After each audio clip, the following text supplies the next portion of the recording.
Bismillahirrahmanirrahim. Assalamualaikum warahmatullahi wabarakatuh. Innal hamdalillah nahmaduhu wa nasta'inuhu wa nastaghfiruh wa na'udzu billahi min shururi anfusina wa min sayyiati a'malina. Man yahdihillahu fala mudilla lahu wa man yudlilhu fala hadiya lahu. Asyhadu an la ilaha illallah wahdahu la syarika lahu wa asyhadu anna Muhammadan 'abduhu wa rasuluhu la nabiyya ba'dah. Allahumma salli wa sallim wa barik ala Muhammad wa ala alihi wa ashabihi ajma'in, amma ba'd. Alhamdulillah, sentiasa kita bersyukur kehadirat Allah Ta'ala kerana Allah masih mengurniakan nikmat-nikmatnya kepada kita semua. Tuan-tuan, puan-puan, muslimin dan muslimat jemaah surau Al-Mawaddah yang dikasihi lagi dirahmati Allah Ta'ala sekalian, hari ini kita sudah berada pada 14 Ramadan 1443 Hijrah. So ini bermakna dalam beberapa hari sahaja lagi kita akan memperingati nuzulul Quran. Walaupun ada perbezaan pendapat bila sebenarnya Al-Quran diturunkan, dan pendapat yang paling kuat adalah Al-Quran diturunkan kali pertama kepada Rasulullah sallallahu alaihi wasallam adalah 10 akhir Ramadan. Ya, berdasarkan firman Allah Ta'ala dalam Al-Quran, Inna anzalnahu fi laylatil qadar.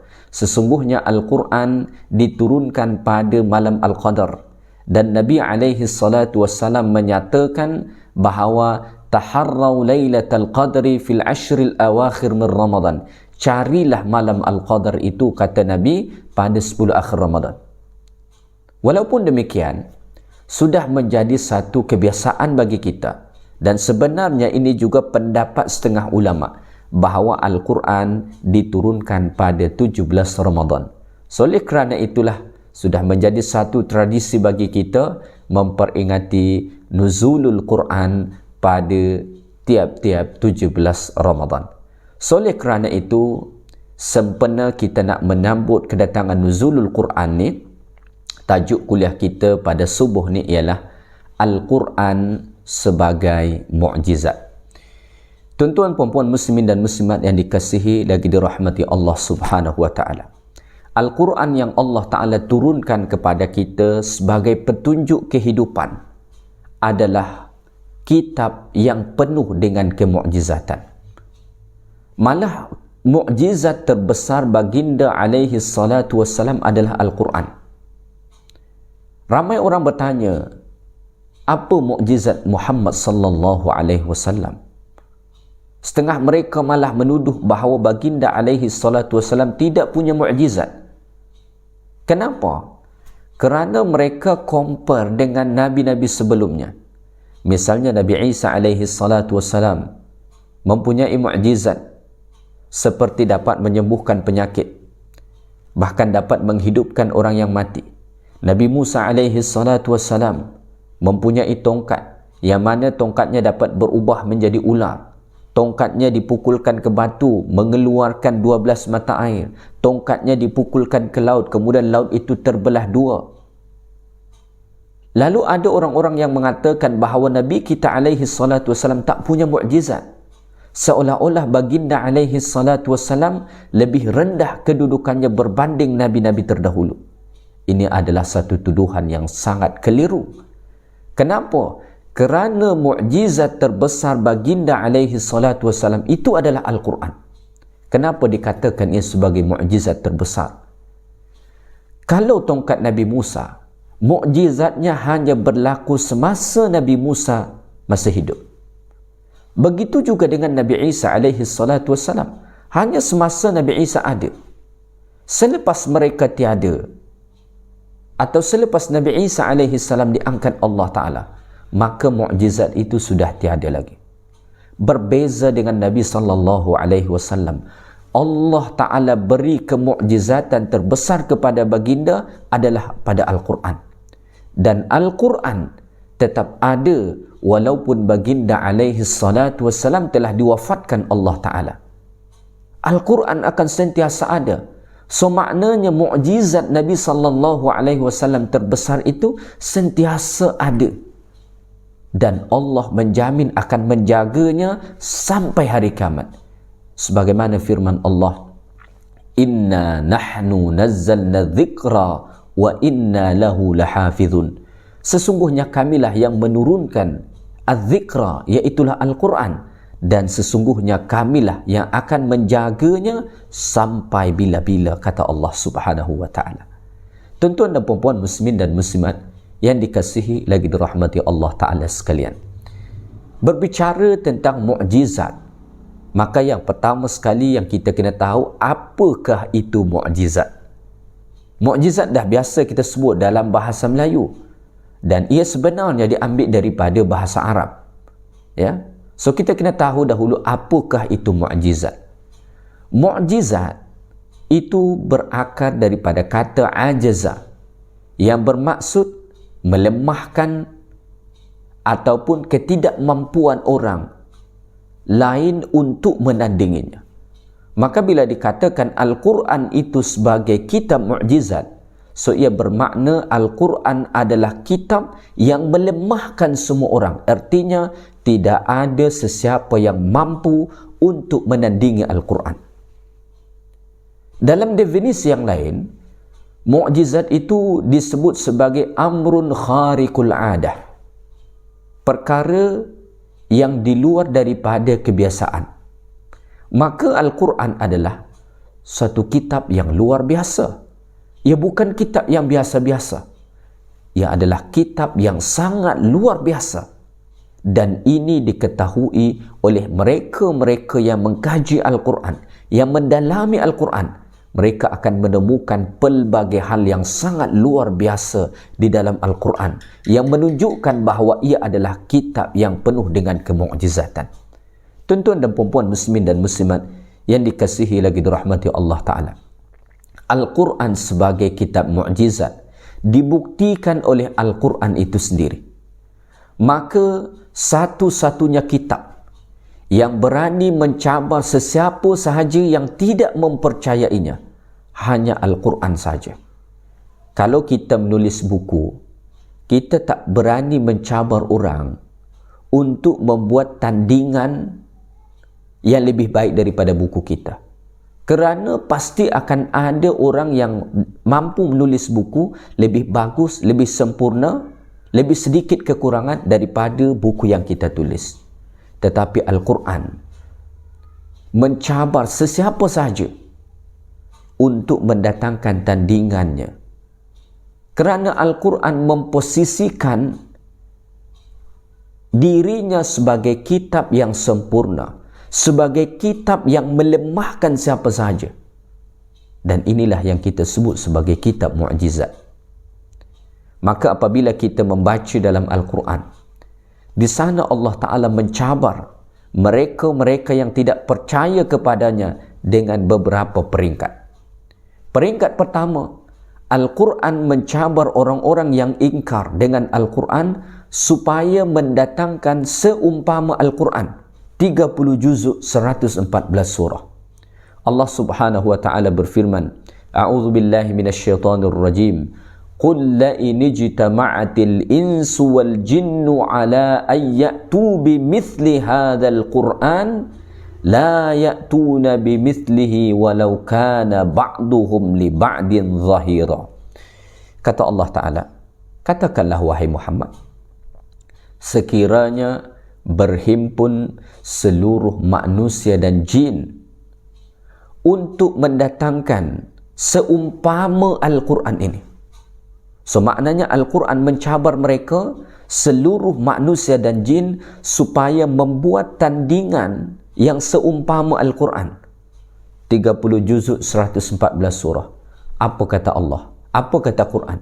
La ya'tuna bimithlihi walau kana ba'duhum li ba'din zahira. Mereka pasti tidak akan mampu mendatangkan tandingan Al-Quran yang seumpama Al-Quran, walaupun sebahagian mereka dengan sebahagian yang lain bekerjasama, saling tolong-menolong, saling bantu-membantu satu dengan yang lain. Ini satu cabaran yang luar biasa.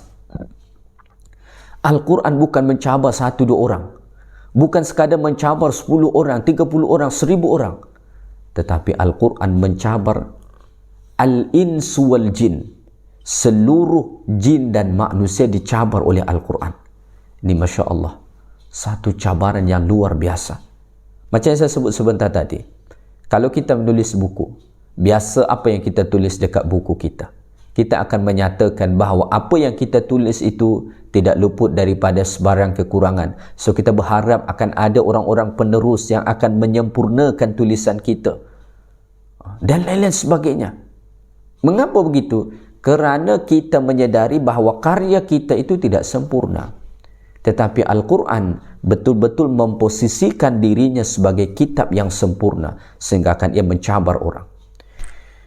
Apabila orang tidak mampu memenuhi cabaran Quran untuk mendatangkan tandingan yang seumpama dengannya sebanyak 114 surah 30 juzuk, maka Al-Quran menurunkan cabarannya kepada 10 surah saja. Ya?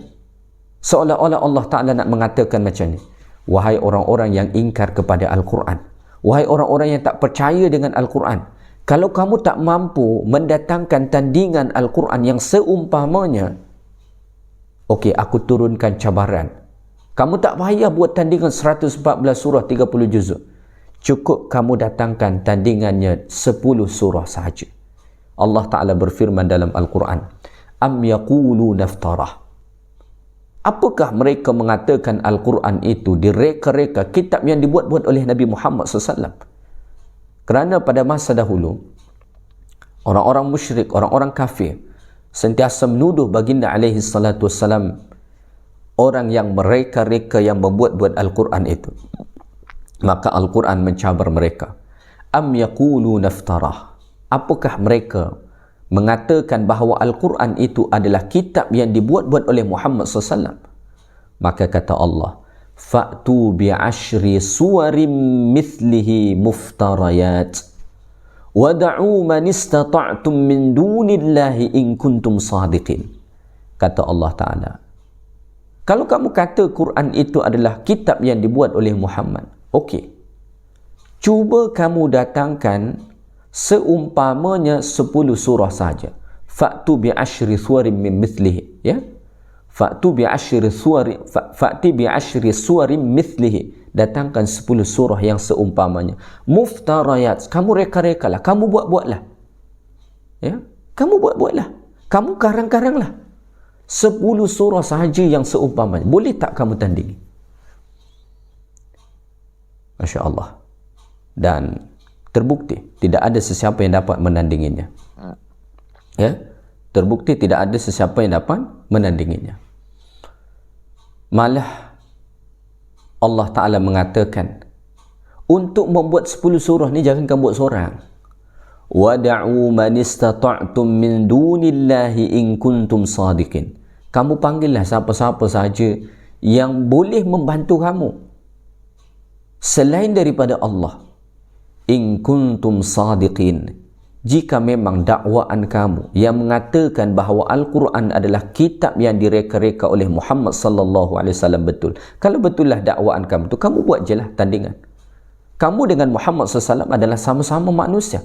So kalau kamu tak percaya, kamu kata itu adalah rekaan Muhammad sallallahu alaihi wasallam, cubalah kamu buat 10 surah saja. 10 surah tu tak sampai 50% daripada Al-Quran. Ya. Baik, apabila mereka tidak mampu mendatangkan tandingan 10 surah, Al-Quran mencabar mereka dengan cabaran yang lebih rendah lagi. Allah Ta'ala sebut, Am yaqulu naftarah, Qul fa'tu bisuratim mithlih. Mereka tak mampu mendatangkan 10 surah, Quran turunkan cabarannya. Okey, kamu datangkan, kamu buat saja satu surah yang seumpamanya. Satu Quran kamu tak mampu, turun jadi 10 surah. 10 surah tak mampu, satu surah saja. Dan Al-Quran tak mengatakan surah yang mana satu. Hatta kamu cubalah buat tandingan surah yang paling pendek sekalipun. Surah Al-Kawthar, itu adalah surah yang paling pendek dalam Quran. Inna a'tainaka al-Kawthar, fasalli li rabbika wanhar, inna syani'aka huwal abtar. 3 ayat saja. Kamu buatlah tandingannya. Ya? Dan kamu untuk membuat itu, kata Quran, wada'u man istata'tum min dunillahi in kuntum sadiqin. Panggil siapa-siapa saja yang boleh menolong kamu jika memang dakwaan kamu itu betul dan terbukti tidak ada sesiapa yang dapat mendatangkan tandingan Al-Quran. Maka Al-Quran datang penuh dengan mukjizat, melemahkan sesiapa sahaja yang mengingkarinya. Dan kemukjizatan Al-Quran ini paling dahsyat, dikatakan oleh para ulama kita, adalah pada bahasanya. Dari sisi bahasa Quran sangat indah dan sangat luar biasa. Ya, kita mungkin yang bukan orang Arab dan tidak pandai sastra Arab, mungkin tidak berapa merasai, ya. Tetapi mereka yang pakar bidang bahasa Arab, ya, sungguh mengakui betapa dahsyatnya kemukjizatan Al-Quran dari sisi bahasanya.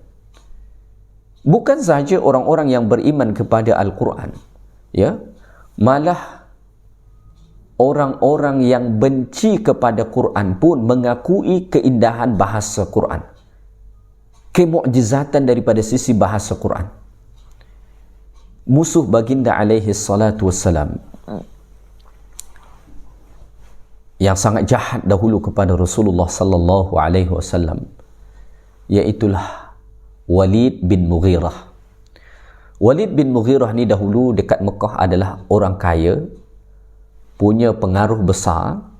Kalau dia bercakap orang akan dengar dia. Dia sangat bencikan kepada Nabi sallallahu alaihi wasallam.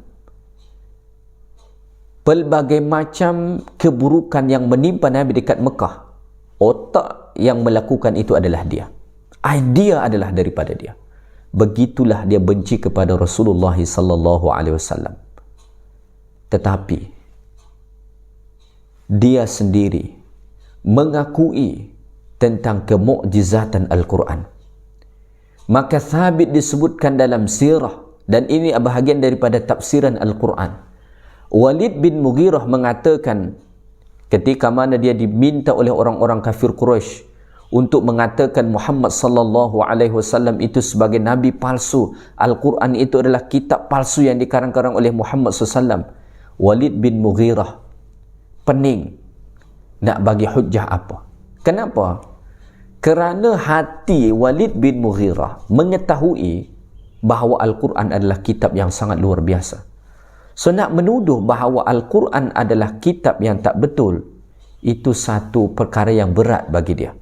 Dan ini Allah Ta'ala sebut dalam Al-Quran. Ibarat kita ginilah, hati kita sebenarnya mempercayainya, tapi orang-orang pengikut kita meminta kita supaya mengatakan bahawa kita tak percaya.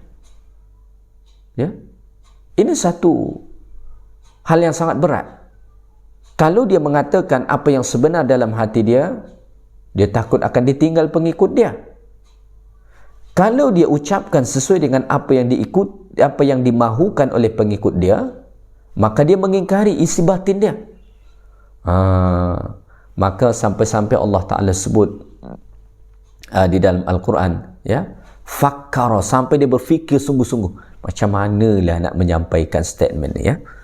Jadi disebut dalam riwayat, Walid bin Mughirah ini sampai-sampai berkata begini kepada orang-orang musyrik pada masa dahulu, fa wallahi ma minkum rajulun a'lamu bisyi'r minni. Demi Allah, kata Walid bin Mughirah, kamu semua tahu, ya, bahawa tidak ada seseorang yang lebih tahu tentang syair selain daripada aku. Kamu semua tahu akulah orang yang paling pandai bidang syair. Aku yang paling cerdik tentang syair. Aku yang paling pakar bidang syair, kata Walid bin Mughirah, ya. Wala bi rajaz, begitu juga dengan rajaz, ya. Rajaz ni istilah dalam sastra Arab. Orang-orang yang belajar tentang ilmu arud, maka dia akan tahu apakah itu rajaz. Wala bi qasidihi, dan aku pula yang paling tahu tentang qasidah, kata Walid bin Mughirah. Wala bi asy'aril jin, bahkan syair-syair jin pun dia tahu. Bukan syair manusia sahaja, syair jin pun dia tahu. Lalu apa dia kata? Wallahi ma yushbihu alladhi yaqulu syai'an min hadha.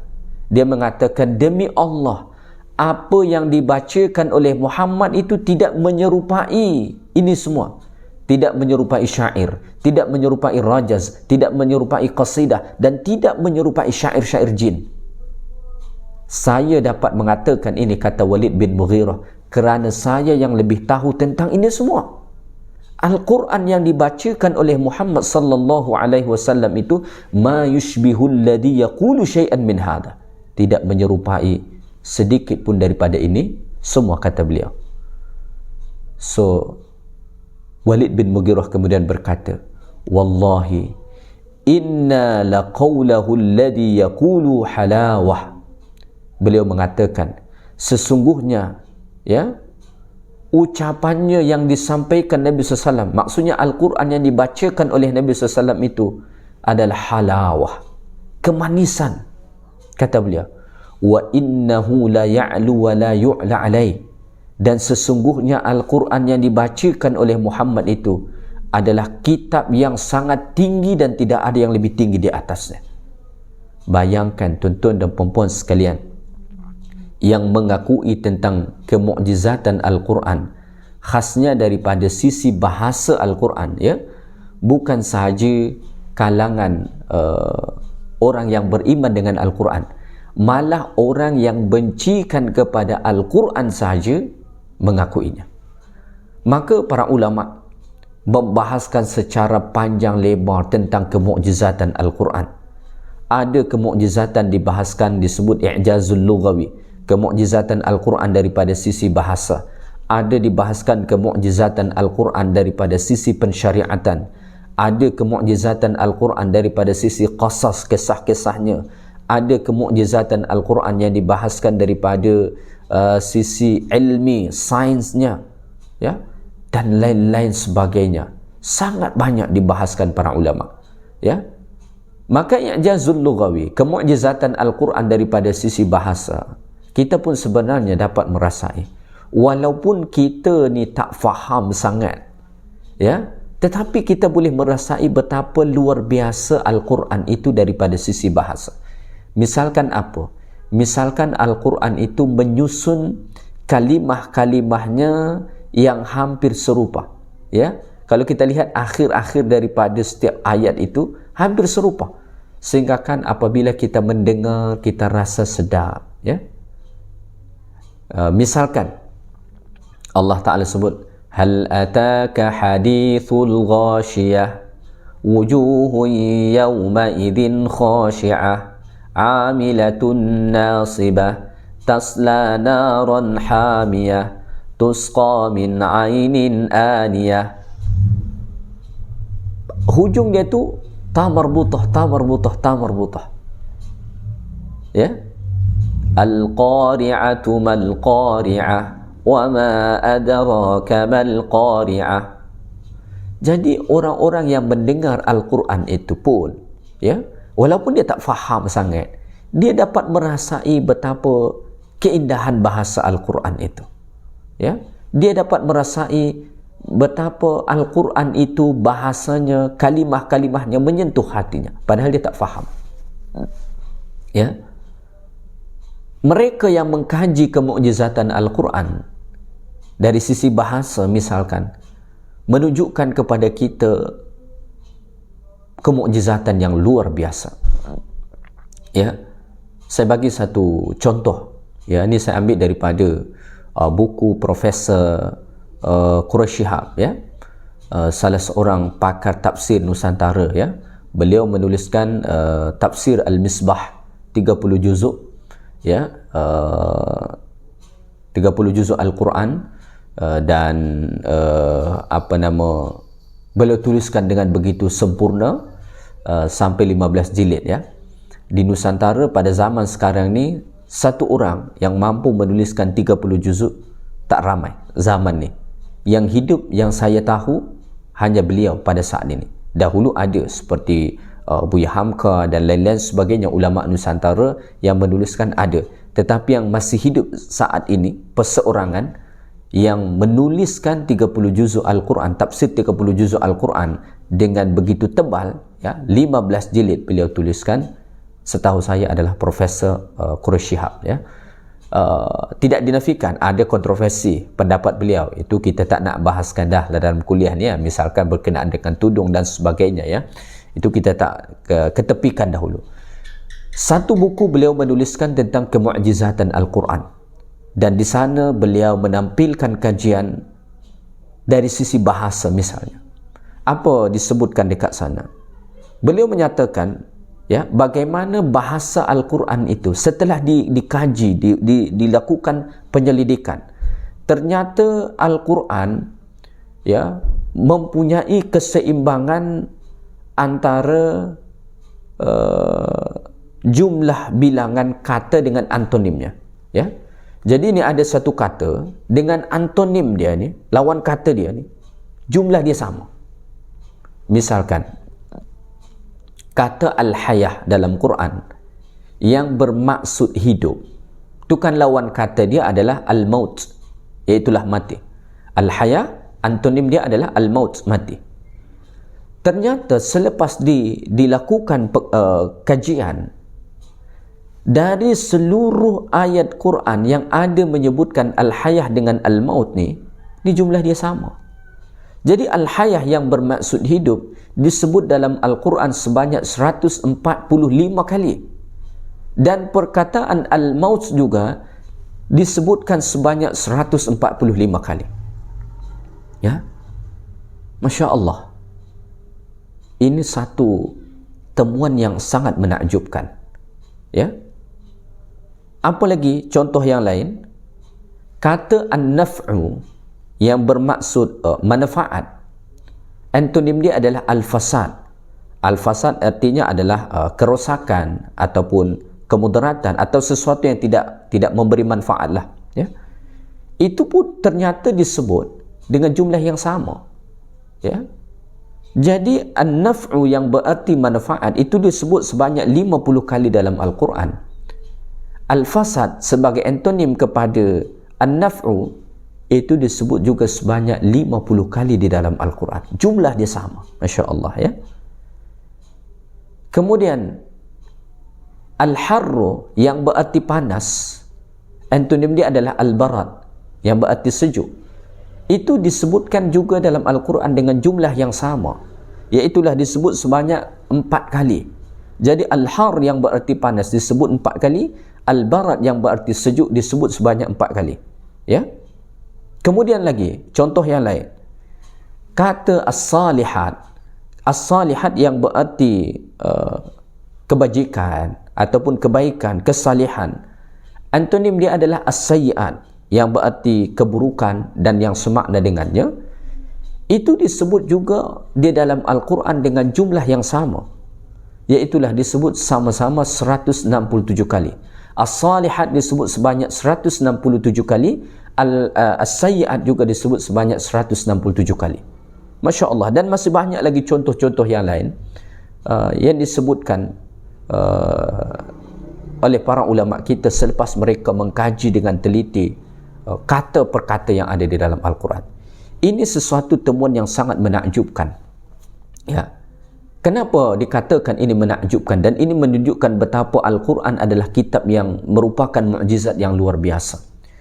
Kerana begini, kalau kita manusia, kita ni yang menulis, katalah kita menulis satu buku ataupun satu artikel, kita tidak pernah menghitung ya perkataan yang kita gunakan. Katalah misalnya kita membahas tentang mukjizat, contoh tajuk yang kita tulis ni mukjizat, lalu pun kita tulislah, katalah kita tulis artikel sebanyak 10 muka surat.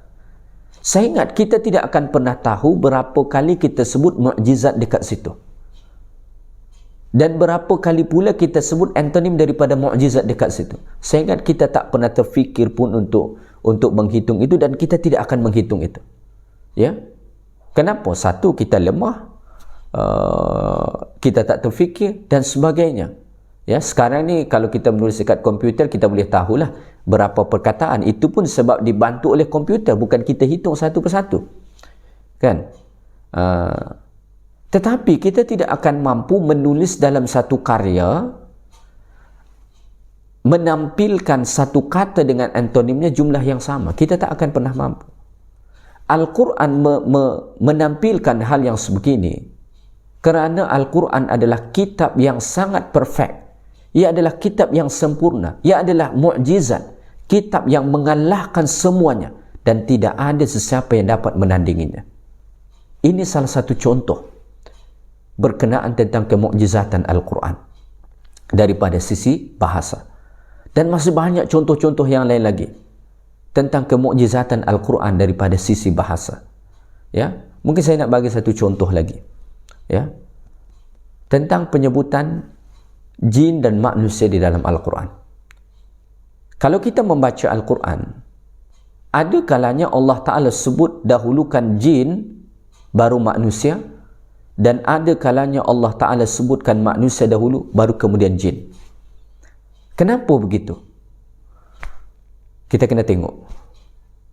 Allah Ta'ala buat dahulukan misalnya jin dahulu baru manusia atau manusia baru jin. Ini kerana bersesuaian dengan konteks apa yang disebut dalam ayat tersebut. Misalnya, ketika mana Allah Ta'ala menyebut tentang penciptaan, maka Allah sentiasa dahulukan jin. Misalnya Allah Ta'ala sebut, وَمَا خَلَقْتُ الْجِنَّ وَالْإِنسَ, dan tidaklah aku mencipta jin dan manusia. Ayat itu berbicara dalam konteks penciptaan dan Allah Ta'ala mendahulukan jin baru manusia. Kenapa? Kerana memang hakikatnya jin lebih awal dicipta Allah Ta'ala berbanding manusia. Namun ketika mana Allah Ta'ala mencabar untuk mendatangkan tandingan Quran, seperti mana ayat yang saya bacakan sebentar tadi, Allah Ta'ala sebut, قُلْ لَإِنِ اجْتَمَعَتِ الْإِنسُ وَالْجِنُ. Allah Ta'ala sebut al-ins dahulu, manusia baru kemudian jin. Kenapa? Kerana ayat itu berbicara konteks cabaran untuk mendatangkan tandingan Quran. Dan itu ditujukan paling utama kepada manusia. Kenapa? Kerana Al-Quran diturunkan untuk manusia.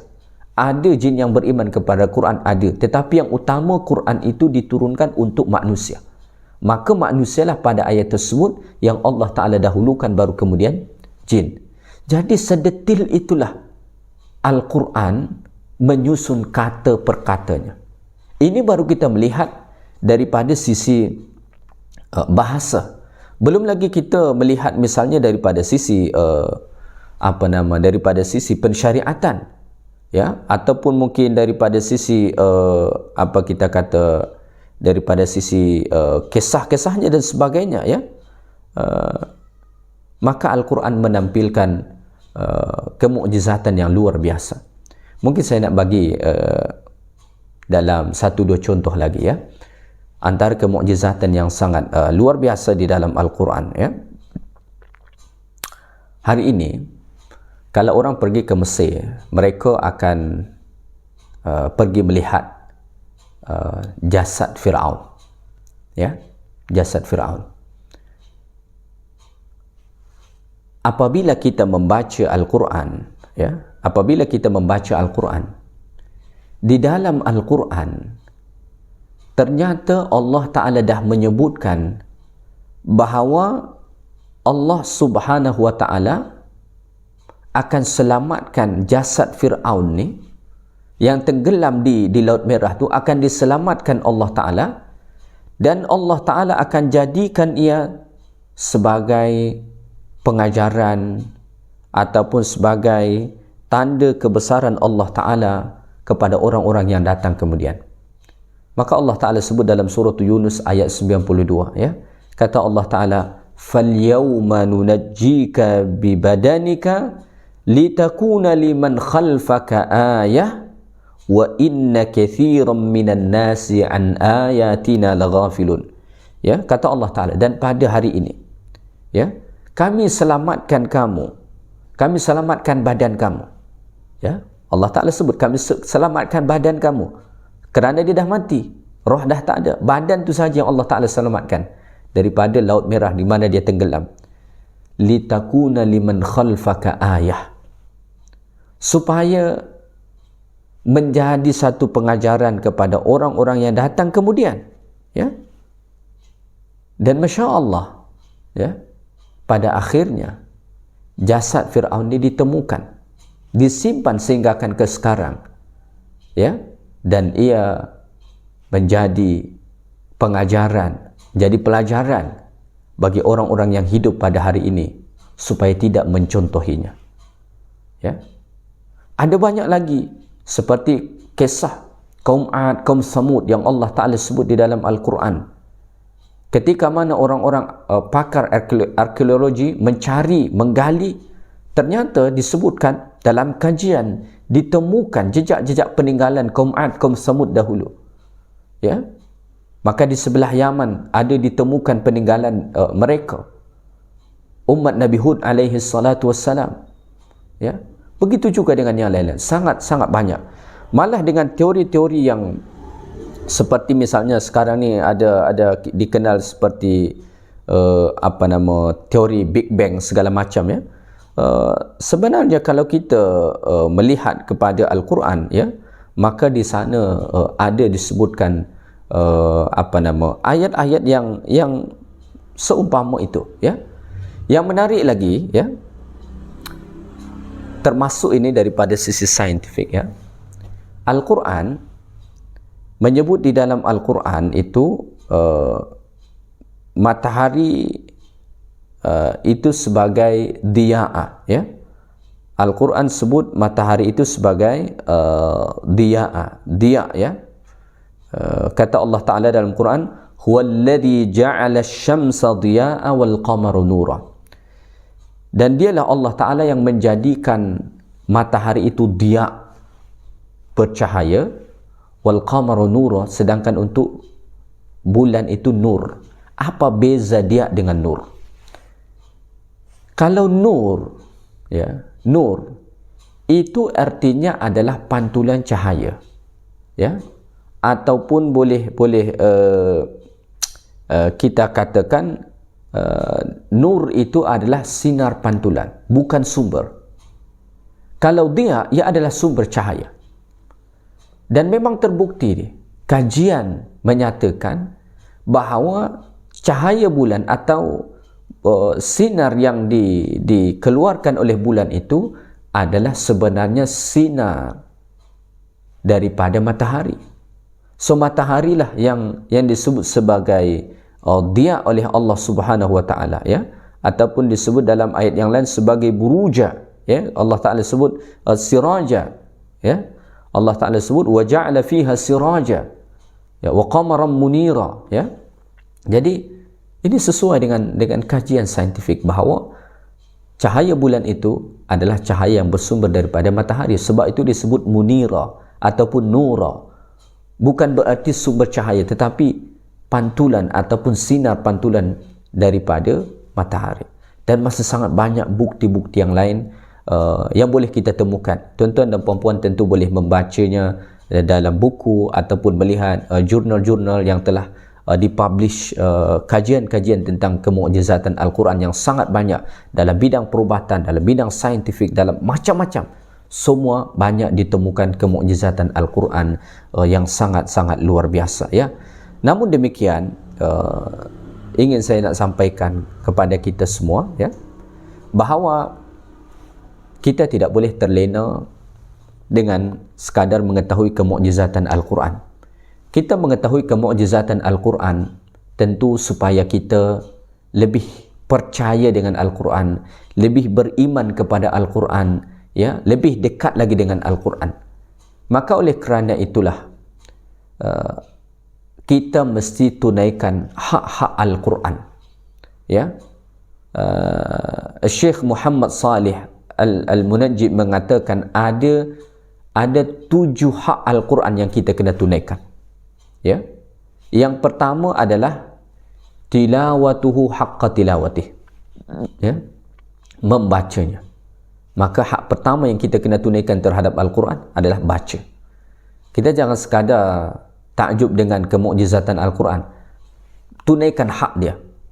Kalau kita takjub dengan mukjizatnya, maka tunaikan haknya. Yang pertama kata beliau adalah bacalah Al-Quran, ya. Yang kedua adalah an nahfazahu atau nahfaza ma yumkinu minhu, hafazkanlah. Kalau tak mampu semua, sebahagiannya hafaz. Tak mampu 30 juzuk, hafaz 10 juzuk. Tak mampu 10 juzuk, jadi 5. Tak mampu 5, 3. Tak mampu 3, paling kurang 1. Tak mampu 30 juzuk, paling kurang juzuk 30. Kita hafazkan. Ini antara hak Al-Quran yang mesti kita tunaikan. Yang ketiga adalah an nata'arrafa ala ma'anihi wa tafsirihi. Antara hak Al-Quran yang kita kena tunaikan, kita mesti mengetahui makna-makna ataupun tafsiran ayatnya. Kerana tidak sempurna kita membaca Al-Quran, ya, tetapi kita tidak faham maknanya, ya. Yang keempat, an natadarasahu, an natadabbar. Kita kena tadabbur. Tadabbur maknanya, renungkan maknanya, cari hikmah-hikmah di sebalik itu, ya. Tadabbur itu artinya makna asalnya adalah semakna dengan dubur, belakang. Kita ingin mencari makna di sebalik ayat tersebut, ya. Yang kelima, anna tadarasahu, kita kena tadarus Al-Quran, ya. Tadarus Al-Quran, sama-sama mengkaji Al-Quran, memperbetulkannya bersama-sama dengan kawan-kawan kita. Yang keenam, an na'mala bihi, kita mesti amalkan, hendaklah amalkan Al-Quran. Tak ada nilai kita pandai baca, kita tahu makna, kita tak tahu tafsir, kita tadabbur, tapi tak diamalkan. Mesti amalkan. Ini hak yang keenam yang kita tunaikan. Yang ketujuh, an nu'allimahu, hendaklah ajarkan Al-Quran.